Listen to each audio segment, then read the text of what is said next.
우리 하나님 말씀 같이 보겠습니다. 누가복음 6장 27절, 28절 두 절 말씀입니다.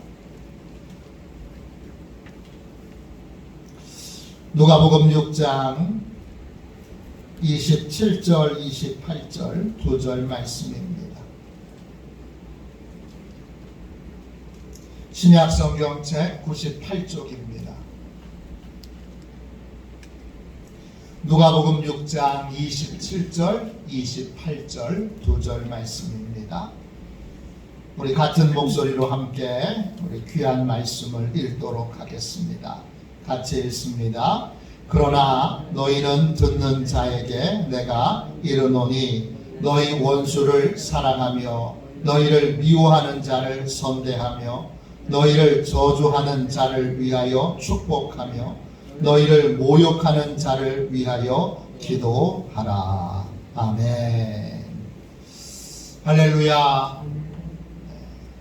명절 잘 보내셨나요? 하나님께서 또 명절에 가족들 섬기느라고 피곤하신 모든 분들에게 새 힘 주시기를 축원합니다. 상처와 이별하는 법, 상처와 이별하는 법, 이런 제목으로 함께 은혜 나누겠습니다. 여러분, 육체에 상처가 있는 것처럼 마음에도 상처가 있습니다. 그런데 마음의 상처는 눈에 보이지 않습니다. 그래서 없는 줄 압니다. 그래서 그냥 모른 척하고 방치합니다. 그러면 어떻게 될까요? 마음의 상처도 육체의 상처들처럼 치료하지 않으면 곪아서 그 상처가 더 깊어집니다. 그렇게 되면 믿음의 삶을 사는데 그 상처가 큰 장애물이 됩니다. 깊은 상처는 마음으로는 믿음으로 살고 싶은데 믿음으로 살 수 없게 우리를 만듭니다. 그러면 이 마음의 상처는 어떻게 해야 되지요? 마음의 상처도 여러분 치료의 과정을 밟아야 합니다. 반드시 치료의 과정을 밟아야 합니다. 두 번째, 마음의 상처도 치료의 과정을 견뎌야 합니다. 어떤 병이든지 치료의 효과가 금방 나타나진 않습니다. 약 한 번 먹었다고 금방 치료되는 것은 여러분 많지 않습니다. 의사 선생님이 3일 동안 약을 지어주면 3일 동안 시간을 정해놓고 그 정해진 시간에 정확하게 약을 먹고 하지 말라는 걸 하지 않고 그렇게 해야 3일 중에 최소한 이틀은 약을 먹어야 그래야 치료의 효과가 나타납니다. 그것처럼 마음의 상처도 치유의 과정을 견뎌야 합니다. 효과가 없어 보여도 이게 무슨 효과가 있어? 그래도 성실하게 치료의 과정을 견뎌야 합니다. 그래야 진짜 치료의 효과를 볼 수 있습니다. 세 번째, 마음의 상처도 치료의 과정을 멈추지 말아야 합니다. 반드시 치료의 과정을 끝맺어야 합니다. 매듭을 질 줄 알아야 합니다. 끝맺지 않으면 에이 괜찮아. 그리고 중간에 마음의 상처가 여전히 남아 있음에도 불구하고 그냥 치료를 중단하게 되면 마음의 상처는 골마서 그래서 결국은 우리에게 우리와 다른 새로운 모습의 나로 드러나고 나타나게 됩니다. 어떤 분이 의외의 모습을 보면 이런 말을 합니다. 너한테 이런 면이 있는 줄 몰랐어. 여보, 당신한테 이런 모습이 있는 줄 몰랐어.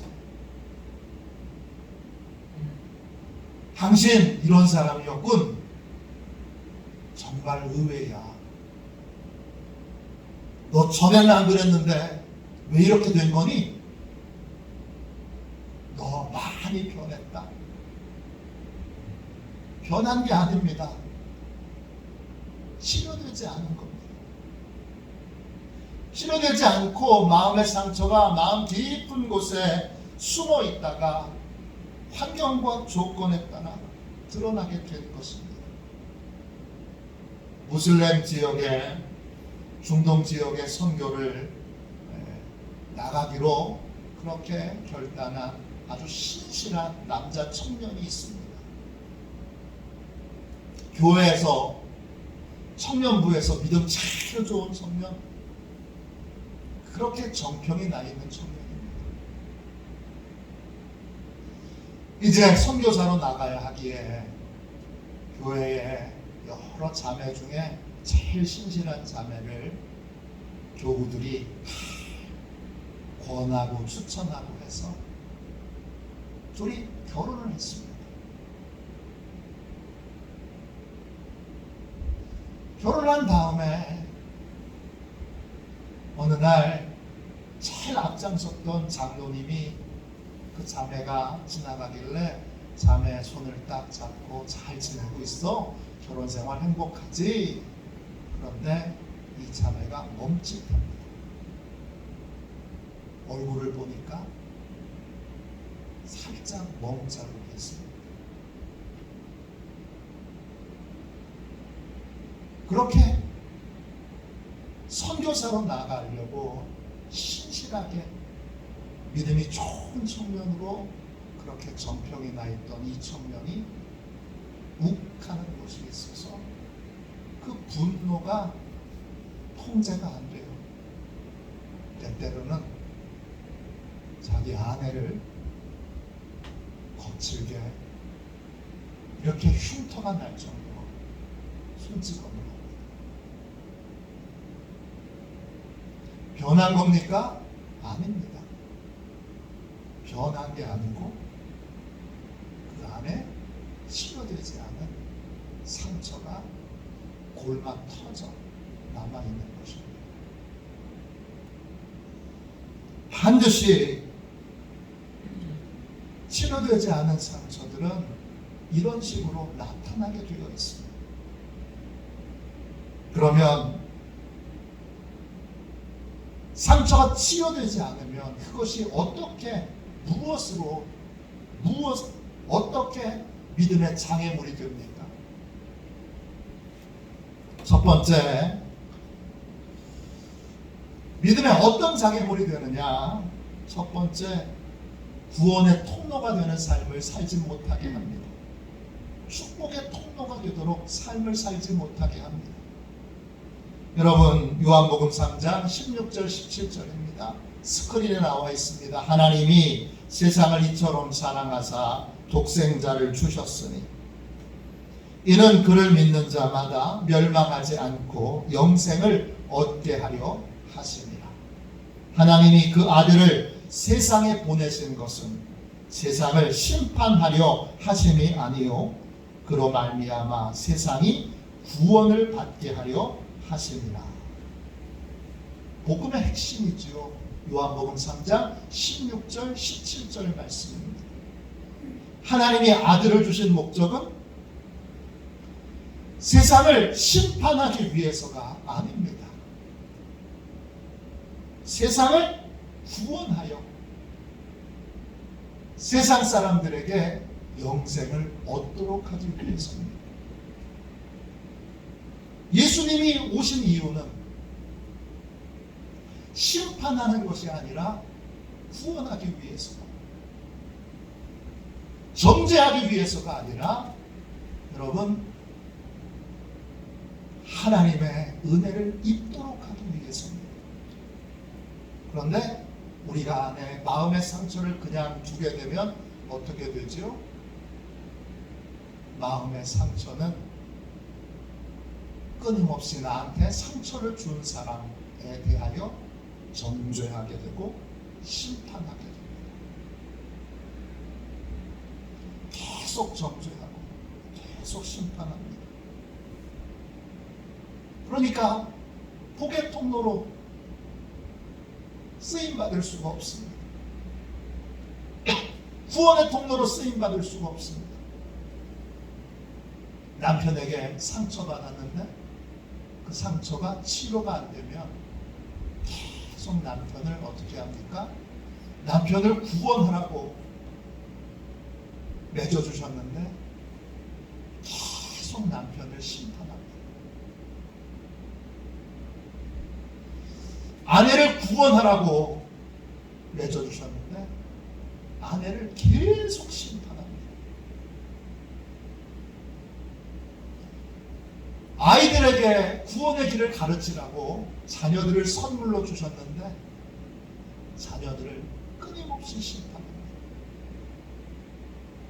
교회에 성도님들을 함께 구원의 길을 가라고 한 몸으로 한 성도로 한 교회를 섬기도록 맺어주셨는데 끊임없이 성도들을 심판합니다. 치료의 과정을 거치지 않으면 축복의 삶을 살 수가 없습니다. 치료의 과정 없이 축복의 삶을 살려면 계속 나를 어떻게 해야 돼요? 억눌러야 돼요. 근데 억누르는 데도 한계가 있지요. 참는 데도 한계가 있죠. 스프링을 계속 튀어오르지 못하도록 계속 누를 수는 없어요. 결국은 어떻게 되죠? 누르다가 펑 하고 스프링이 튕겨나가게 됩니다. 내 안에 있는 상처를 그냥 억눌려서 너 나오면 안 돼? 너 움직이면 안 돼? 너 여기서 작동하면 안 돼? 그리고 꽉 눌러놓고 마치 용서한 것처럼 마치 다 해결받은 것처럼 꽉 눌러놓고 행동하는 것, 여러분 일시적으로 한두 번은 그런 모양을 가질 수 있지만 그것이 진짜 축복의 통로로, 진짜 은혜의 통로로 그렇게 쓰임받는 삶을 살지 못하게 합니다. 그럴 수는 없습니다. 흉내만 내는 겁니다. 구원의 통로로, 축복의 통로로 주님이 우리를 구원의 도구로 보내셨어요. 그러면 우리가 가는 모든 곳에 있는 사람들을 우리가 구원하기 위해 그들을 축복해야 돼요. 심판하지 않고 구원하기 위해 축복해야 되는데 그런 삶을 살 수가 없습니다. 그래서 상처는 반드시 치료받아야 합니다. 두 번째, 어떤 장애물이 됩니까? 두 번째, 자기 정죄의 삶에서 벗어나지 못하게 합니다. 미움과 정죄의 마음만, 여러분 상처가 미움과 정죄의 마음만 우리에게 주는 것이 아니라 어떤 마음도 같이 주느냐? 자책하는 마음도 같이 줍니다. 너 그때 그렇게 하지 말았어야 되는데. 계속 미워하는 마음, 정죄하는 마음, 나한테 상처 준 사람, 나한테 고통 준 사람, 미워하기만 하는 것이 아니라 그 미움은 그 사람만 하는 것이 아니라 나한테 자책하는 마음을 동시에 함께 줍니다. 용서하지 않은 그 사람만 미워하면 낫겠는데 그게 아니라 끊임없이 나를 정죄하고 나를 자책합니다. 그리고 더 나아가서 나를 수치스럽게 생각하는 마음을 갖게 됩니다. 그래서 그 상처가 그 사람에 대하여 미워하는 마음, 그걸로 끝나는 것이 아니라 끊임없이 나를 꼬집고 찌르고 괴롭히고 핥히는 역할을 하는 겁니다. 이 미움을, 이 상처를 계속 붙들고 있으면 주님의 용서도 받아들일 수 없습니다. 왜? 다른 사람에 대한 심판의 마음을 갖고 있기에 그 마음이 그대로 나한테도 적용되어서 나같이 부끄럽고 나같이 수치스럽고 나같이 죄 많은 사람을 어떻게 주님이 용서하시나, 이렇게 상처를 준 사람에 대한 미움만 붙들고 있는 것이 아니라 나에 대한 정죄감도 함께 붙들고 있어서, 그래서 나도 주님의 죄 용서함을 받아들일 수 없게 됩니다. 주님이 전도회를 내보내시면서 이런 말씀을 주셨습니다. 마태복음 10장 12절 13절입니다. 또 그 집에 들어가면서 평안하기를 빌라. 그 집이 이에 합당하면 너희 빈 평안이 거기 임할 것이요, 만일 합당하지 아니하면 그 평안이 너희에게로 돌아올 것이니라. 가는 곳마다 뭘 하라 그랬어요? 평안을 빌어주라고 그래요.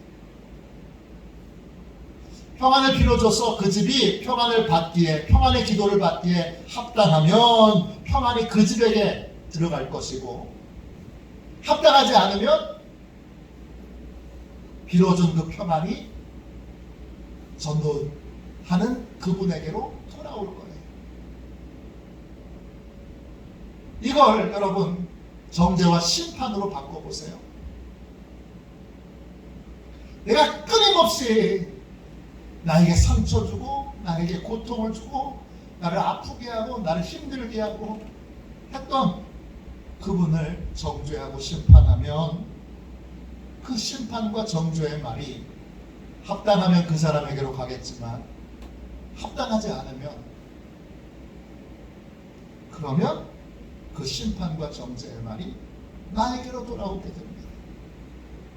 그 사람을 향해서 쏟아냈던 모든 정죄의 말이 결국 나를 찌르는 말로, 나에게 고통을 주는 말로, 나를 정죄하고 나를 심판하는 말로 되돌아오게 된다는 것입니다. 그래서 주님이 이렇게 말씀하셨습니다. 마태복음 7장 1절 2절입니다. 비판을 받지 아니하려거든 비판하지 말라. 너희가 비판하는 그 비판으로 너희가 비판을 받을 것이요, 너희가 헤아리는 그 헤아림으로 너희가 헤아림을 받을 것입니다. 우리가 심판과 정죄의 말을 계속 쏟아내면 그 기준으로 하나님이 우리도 심판하신다는 것입니다. 상처가 치유되지 않으면 이렇게 계속 은혜와 먼 매주 예배를 드리러 나오고 매주 하나님의 은혜를 사모하지만, 은혜에 가까이 나왔지만 은혜를 받지 못하는, 은혜를 받으러 나왔지만 은혜를 공급받지 못하는 자기 정죄의 삶, 자기를 수치스럽게 생각하는 마음에서 벗어나지 못하게 됩니다. 세 번째, 여러분, 치료되지 않는 상처는 어떤 장애물이 됩니까? 세 번째, 나를 향한 선한 하나님의 계획의 장애물이 됩니다. 상처는요, 상처가 아닙니다. 상처는 하나님이 나를 연단하시는 도구입니다. 그러므로 상처에서 졸업해야 하나님의 뜻대로 축복의 통로로 쓰임받을 수 있습니다. 하나님이 쓰셨던 모든 사람들은 우리가 인간적인 눈으로 볼 때 상처라고 하는 그러한 고통과 핍박과 어려움으로 연단을 받았습니다. 모세도 다윗도 요셉도 다 그런 연단의 과정이 있었습니다. 그 상처에서 졸업할 때 비로소 그 상처를 통하여 성장할 때 그 상처를 통하여 배울 것과 깨달을 것을 알게 될 때 그때 축복의 통로로 쓰임받는 것입니다. 상처를 상처로 여겨서 거기에 그냥 주저앉아 있습니다. 거기서 성장하지 못하면 거기서 그저 괴로움 받는 것으로 고통받는 것으로 끝나서 끊임없이 상처를 준 사람들을 핥히고 그 핥힌 손으로 자기 자신을 핥히고 자기 자신을 고통을 주면 그러면 하나님의 귀하게 쓰임받고자 하나님이 귀하게 쓰시고자 주셨던 그 연단의 모든 계획들이 여러분 연단의 귀한 계획들이 여러분 큰 장애를 만나게 됩니다. 잠언 17장 3절입니다. 도가니는 은을 풀무는 금을 연단하거니와 여호와는 마음을 연단하시느니라. 하나님이 연단하세요. 귀하게 쓰이는 모든 그릇들은 여러분 가마솥에서 큰 불로 연단을 통하여 나온 거예요. 로마서 5장 3절 4절입니다. 다만 이뿐 아니라 우리가 환난 중에도 즐거워하나니 이는 환난은 인내를 인내는 연단은 소망을 이루는 줄 알미로다.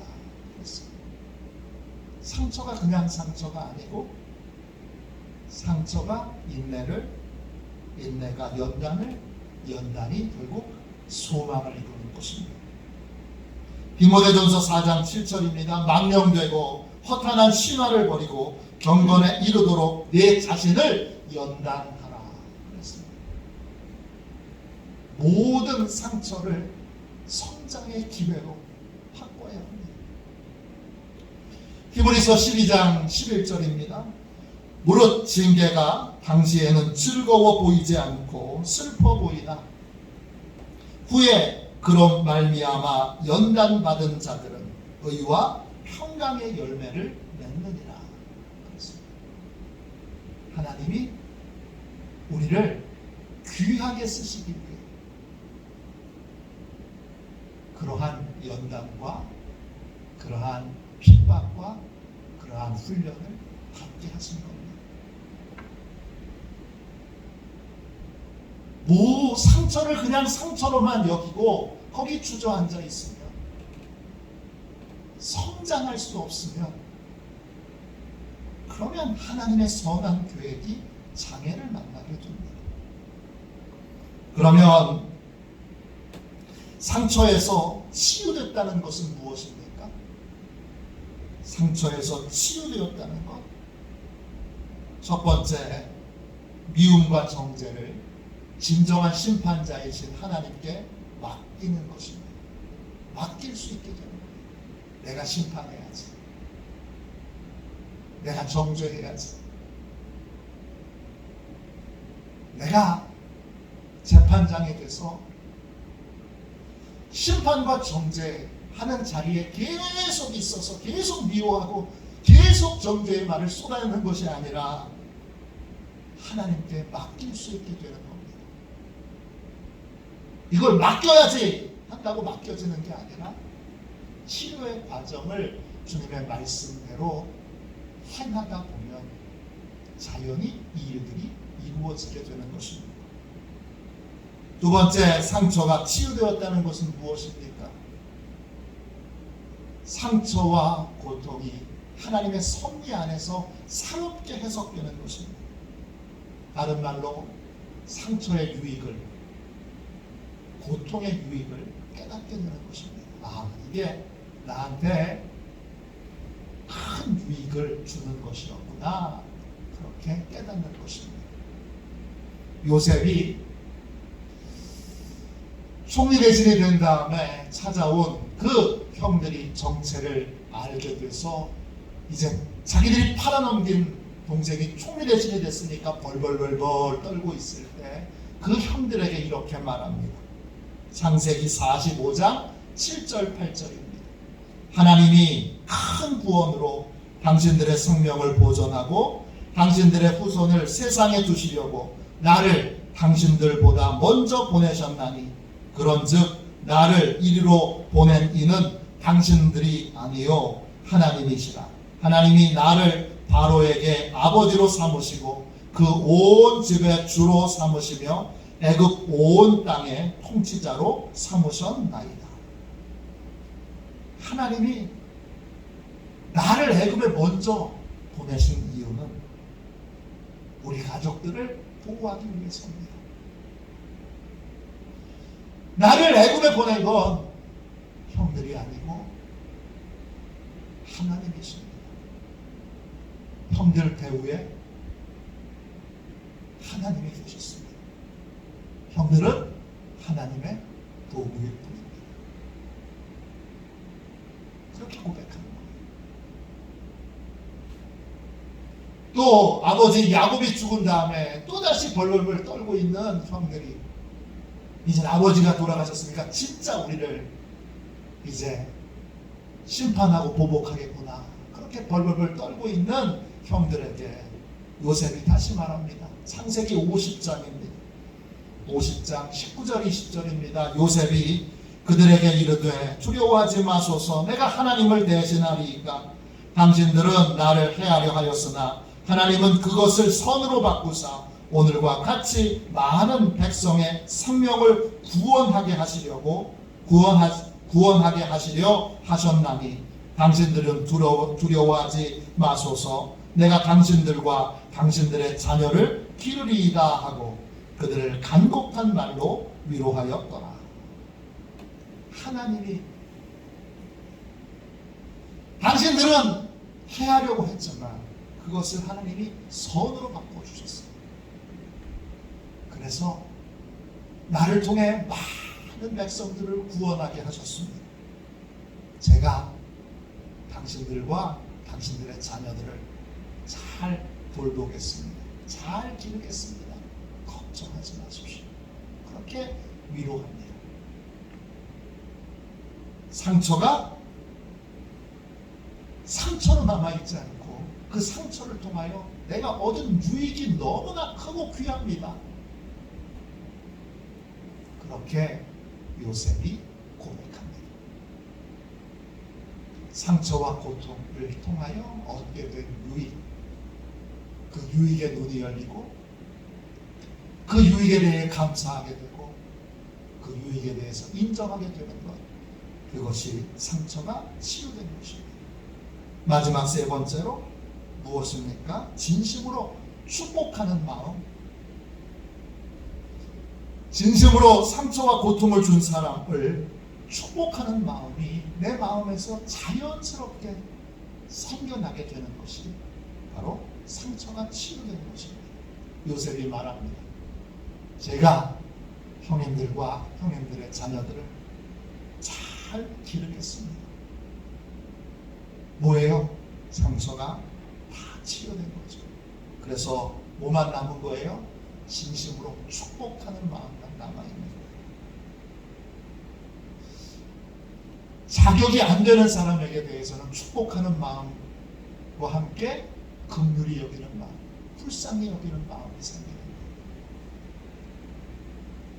축복하는 마음, 긍휼히 여기는 마음이 생겨나는 것이 치유가 된 거예요. 그러면 이 상처와 이 고통과 이별하려면 어떻게 해야 되죠? 매일 정해진 시간에 이름을 불러가며 축복 기도를 드려야 합니다. 우리 축복하는 기도의 삶을 책자로 나눠드렸습니다. 그 책자 맨 앞에다가 가족만 전도할 대상만 적는 것이 아니라 상처를 준 사람, 여전히 마음이 불편한 사람, 그 사람들의 이름을 적는 것입니다. 그리고 어떻게 하는 겁니까? 그 사람들의 이름을 매일매일 불러가면서 그들을 축복하는 겁니다. 산울로 둘러 보호해 주시고 은혜와 평강을 내려주십시오. 이렇게 기도하는 겁니다.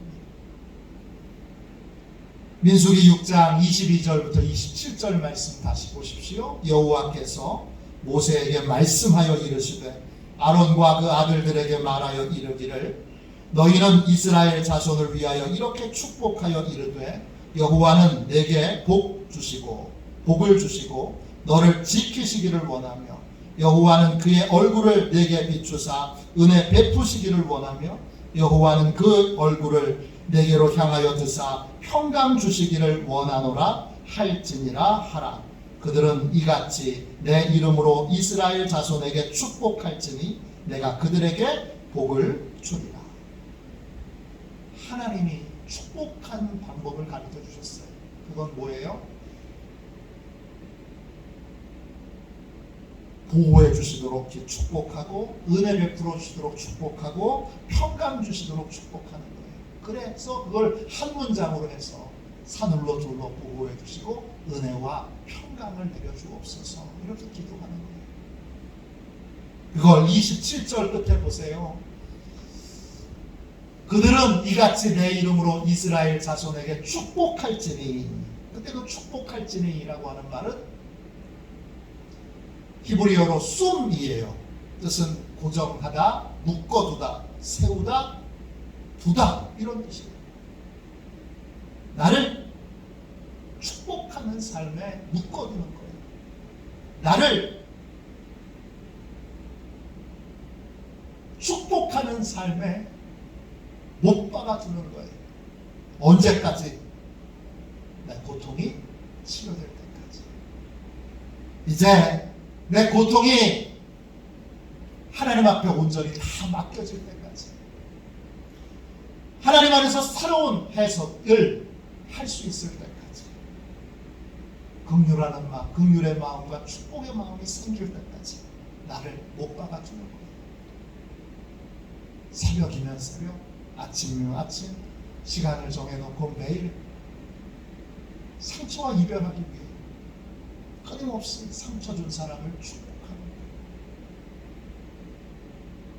그래서 하나님이 그 축복하는 처음에부터 막 축복하는 마음이 생기는 건 아니지요. 그러나 하나님의 말씀대로, 주님의 말씀대로 축복하라고 하셨으니까 축복하면 주님이 어느 순간 우리의 마음을 이제 더 이상 정죄하는 마음, 심판하는 마음, 이런 마음을 주님께 맡길 수 있게 되고, 또 유익을 깨달아 섭리를 깨닫고 새롭게 그 고통을 해석할 수 있는 힘을 갖게 해주시고, 정말 축복하는 마음, 긍휼의 마음을 갖도록 그렇게 변화시켜 주실 때까지 못 박혀 있어야 하는 거죠. 처음에 할 때는 이걸 뭘 하나 그런 생각이 들지만 계속 못 박아 주님이 변화시켜 주실 때까지 축복하는 기도를 계속 드리게 되면 결국 주님이 선으로 악을 이기도록 그렇게 우리를 변화시켜 주시는 것입니다. 이것이 여러분 상처와 이별하는 방법인데, 물론 주님의 방법은 이거 하나만 있는 건 아닙니다. 이거 하나로 모든 상처들과 모든 고통들이 다 해결되는 건 아닙니다. 여러 치료의 방법 중에 주님이 알려주신 여러 치료의 방법 중에 하나인데 이 방법부터 시작하십시오. 주님은 우리가 상처라고 그렇게 생각하는 모든 것들을 통하여 우리를 성장하며 우리를 하나님의 뜻을 이루는 특별한 사람이 되도록 그렇게 성숙해지도록 그렇게 만드시기를 원하십니다. 이걸 위하여 우리는 우리의 모든 상처와 우리의 모든 고통을 하나님의 뜻, 하나님의 섭리 안에서 새롭게 해석할 수 있도록 하나님께 축복하는 기도를 이제 드리기로 결단해야 합니다. 그리고 나를 묶어두십시오. 나를 그 축복하는 기도에 딱 묶어두십시오. 고정시켜두십시오. 주님이 이제 됐다, 졸업해도 된다 하실 때까지 이 일들을 여러분 계속 끝까지 합니다. 온전히 치료하시는, 온전히 이 고통과 상처를 통하여 우리를 연단하시는 하나님의 뜻이 이루어질 수 있도록 이 축복하는 기도의 삶을 사는 저와 여러분이 되시기를 주님의 이름으로 축원합니다. 우리 찬송가 560장 우리 1절만 우리 두 번 찬양하고 우리 함께 통성으로 기도하겠습니다. 우리 560장 1절만 두 번 찬양하겠습니다.